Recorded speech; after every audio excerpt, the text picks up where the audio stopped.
เคยสงสัยกันบ่ว่าอเมริกาแพ้สงครามให้เวียดนามได้แนวใดมื้อนี้หามาเล่าจะสรุปย่อเหตุการณ์ดังกล่าวสู่หมู่เพื่อนฟัง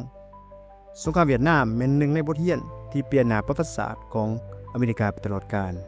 สหรัฐอเมริกาเป็นประเทศที่มีอาวุธที่ทันสมัยที่สุดมีงบประมาณมหาศาลมีอิทธิพลไปทั่วโลกแต่กลับมาเสียไส้ให้กับประเทศน้อยๆเกือบจะบ่มีหยังเลยในสมัยนั้นแต่สิ่งเดียวที่คนเวียดนามมีนั่นก็คือ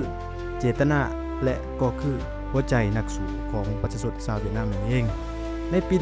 1965ทหารอเมริกาลังไหลเข้าสู่เวียดนามพร้อมด้วยเฮลิคอปเตอร์รถถังและระเบิดหน้าปามเป้าหมายพวกเขาแม่นเพื่อที่จะหยุดยั้งการแพร่ล่ามของคอมมิวนิสต์ในอาเซียนตะวันออกเฉียงใต้แต่สิ่งที่พวกเขาบ่คาดคิดก็คือศัตรูบ่ได้เพียงแต่อยู่ในสนามรบแต่ยังอยู่ในทุกหมู่บ้านทุกป่าดงพงไผ่และเนื้อไปกว่านั้นก็คือแม่นอยู่ในจิตใจของประชาชนชาวเวียดนามนั่นเองเวียดกงใส่กลยุทธ์กองโจรพวกเขาจะบ่สู้รบแบบซึ่งหน้า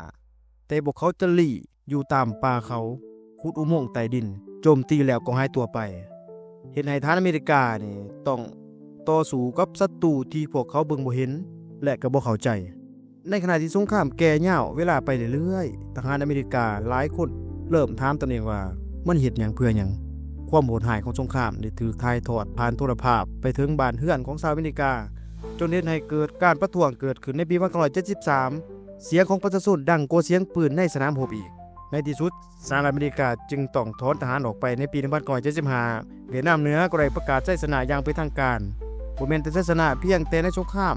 แต่มันคือชัยชนะในใจของผู้คนทั่วโลกที่รักในเสรีภาพบทเรียนที่ได้ในสงครามเวียดนามนี้ก็คือเทคโนโลยี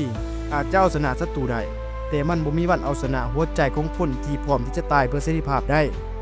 ถ้ามาคลิปวิดีโอนี้ก็อย่าลืมกดไลค์กดแชร์กดติดตามกันเด้อขอบใจ